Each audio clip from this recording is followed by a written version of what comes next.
மரணத்தின் வழி. நீ என்னை ஒவ்வொரு நாளும் வழி அனுப்பும் போதெல்லாம் சின்னதாய் ஒரு கை அசைவு,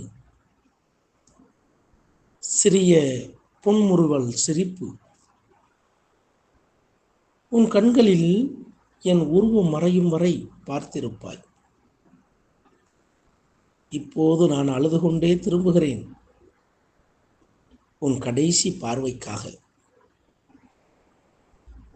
இப்போது என்னை பார்த்து சின்னதாய் புன்முறுவல் செய்ய யாருமே இல்லை. நீ சத்தமில்லாமல் சுடுகாட்டில் தூங்குகிறாயே. விழிகளில் வலிகளோடு தாங்கிச் செல்கிறேன் உன்னை விட்டு. இதுதான் மரணத்தின் வழியோ?